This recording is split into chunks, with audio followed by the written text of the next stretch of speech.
বন্দে পুরুষোত্তমম। আপনাদের প্রতি প্রত্যেককে জানাই রানন্দিত জয়গুরু। আজকের ইষ্ট প্রসঙ্গে ইষ্টবৃত্তি সম্পর্কে ডক্টর রাজেশ চৌধুরীদা খুব সুন্দর করে ব্যাখ্যা করেছেন, সেটি আমি আপনাদের সঙ্গে শেয়ার করছি। ইষ্টবৃত্তি সকলের জন্য। একজন দয়ালু রাজা ছিলেন।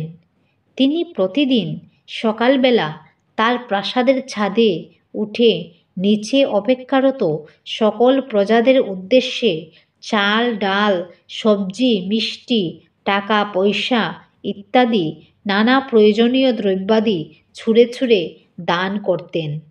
প্রতিদিন ভোরবেলা প্রজারা রাজপ্রাসাদের সামনে এসে ভিড় করত, আর রাজামশাই নিত্য উপর থেকে তাদের উদ্দেশ্যে প্রয়োজনীয় সব সামগ্রী ফেলতেন। দিন দিন সাহায্য প্রার্থী প্রজাদের ভিড় বাড়তে লাগলো। রাজাও রাজকোষ খরচ করে অবিরাম বিলাতে লাগলেন। এইভাবে কয়েক বছর চলতে লাগলো। একদিন রাজামশাই খুব দুঃখ করে মন্ত্রীকে বললেন, মন্ত্রীমশাই, আমার মনটা খুব খারাপ হয়ে আছে।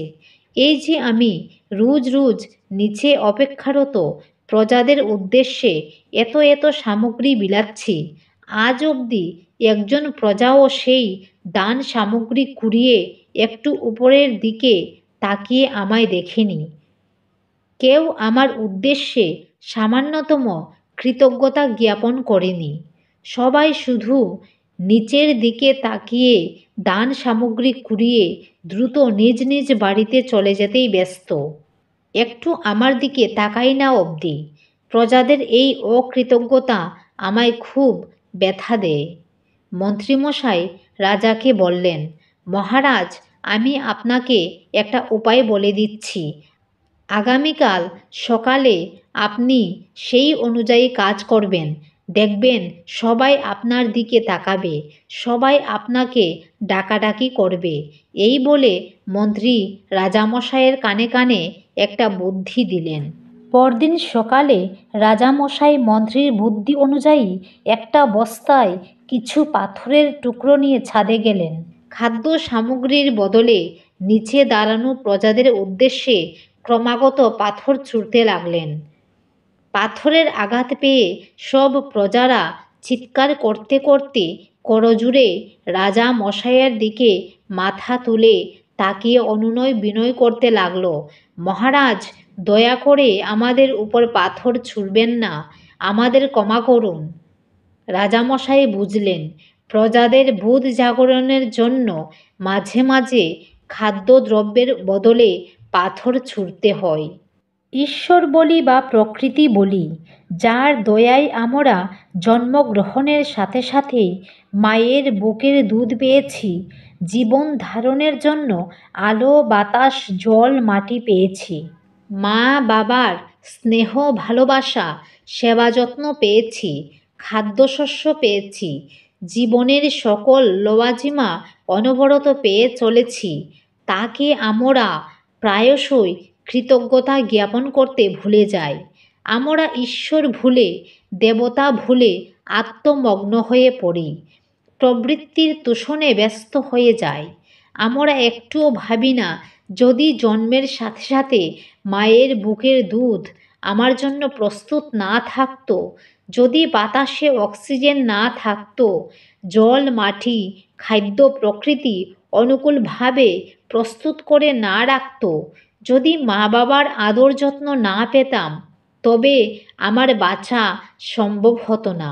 এই মায়ের দুধ, জল, অক্সিজেন, আলো কোনো কিছুই আমরা অর্থ দিয়ে ক্রয় করিনি, নিজ ক্ষমতা বলে অর্জন করিনি। ঈশ্বর দয়া করে আমার জন্য বাঁচার সব অনুকূল পরিবেশ তৈরি করে রেখেছেন বলেই আমি আজ বেঁচে আছি, বেড়ে উঠছি। অহংকার ও অজ্ঞানতার দরুন এই সামান্য কৃতজ্ঞতা বোধটুকু আমাদের হারিয়ে যায়। আর যখন আমরা এইভাবে অকৃতজ্ঞ হয়ে আমাদের পালনকর্তা ঈশ্বরকে ভুলে যাই, প্রবৃত্তিতে ডুবে যাই, তখন প্রকৃতির আঘাত নেমে আসে। সেই মহারাজার মতোই প্রকৃতি আমাদের জীবনে পাথর ছুঁড়ে মারতে থাকে। তখন জীবনে দুঃখ আসে, কষ্ট আসে, বাধা আসে, অসুস্থতা আসে, অভাব আসে, বিপদ আসে, আমরা হাহাকার করে উঠি। তাই শ্রী শ্রী ঠাকুর দয়া করে বিধান দিলেন, আমরা যেন প্রতিদিন প্রত্যুষে ঘুম থেকে উঠেই আমাদের দৈনন্দিন আহরণ থেকে সামান্য একটু অংশ হাতে নিয়ে সেই পরমপিতা পরমেশ্বরের উদ্দেশ্যে, যার দয়ায় আমরা লবেছি জনম আর সকলই পেয়েছি আমি, সেই পরমপিতার বক্ষের জন্য নিবেদন করি, তার প্রতি কৃতজ্ঞতা জ্ঞাপন করি, তাকে খুব ভালোবাসি। ঈশ্বরের উদ্দেশ্যে এই অপ্রত্যাশী ভক্তি অর্ঘ্য নিবেদনের নামই তিনি দিলেন ইষ্টভৃতি। শাস্ত্রে বলে গুরুই ভগবানের সাকার মূর্তি। আদি শঙ্করাচার্য বলেন, গুরুর ব্রহ্মা গুরুর বিষ্ণু গুরুর দেব মহেশ্বর। আমার গুরুই সেই পরমপিতা পরমেশ্বর, তার মধ্যেই ব্রহ্মা বিষ্ণু মহেশ্বরের অধিষ্ঠান। তার দয়াতেই আমি এই জীবন লাভ করেছি, তার দয়াতেই বেঁচে আছি। তাই ইষ্টভৃতি গুরুকেই নিবেদন করি। গীতার 3য় অধ্যায়ে কর্মযোগে ভগবান শ্রীকৃষ্ণ বলছেন, দেবতাদের প্রদত্ত বস্তু তাদের নিবেদন না করে যে ভোগ করে সে নিশ্চয়ই চোর। শ্রী শ্রী ঠাকুর আমাদের এই চোর বোধের গ্লানি বহন করতে দেননি। আমরা রোজ প্রত্যুষে দেবতার প্রদত্ত বস্তু হতে সামান্য অংশ তাকেই নিবেদন করে তারপর অন্ন জল গ্রহণ করি।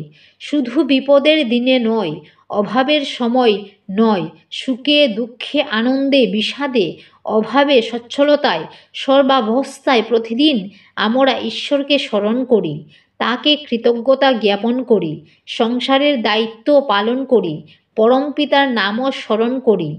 ইষ্টভৃতি না থাকলে তা সম্ভব হতো না। শ্রী শ্রী ঠাকুরের প্রতি সৎসঙ্গীদের যে পাগলপাড়া আবেগ, তার মূলেই এই ইষ্টভৃতি। এই ইষ্টভৃতি পালন করি বলেই আমরা সৃষ্টিকর্তা ঈশ্বরের প্রতি অকৃতজ্ঞতার পাপ থেকে মুক্ত হচ্ছি, তার প্রতি আমাদের আবেগ ও টান জন্মাচ্ছে। আমরা অশুভ থেকে শুভের পথে ধাবিত হচ্ছি। মনের অজান্তেই গুরুর ইচ্ছাগুলি আমাদের জীবন চলনায় ধীরে ধীরে রপ্ত হচ্ছে। তার ফলে কত কত বিপদ আপদ বেড়াজাল থেকে মুক্ত হচ্ছি। তাই ইষ্টভৃতি এত গুরুত্বপূর্ণ ও নিত্য পালনীয় সকলের জন্য, শুধুমাত্র সৎসঙ্গীদের জন্য নয়, বিশ্বের প্রতি প্রত্যেকটি মানুষেরই নিত্য ইষ্টভৃতি করা একান্ত কর্তব্য। তাতেই সবার মঙ্গল। জয় গুরু।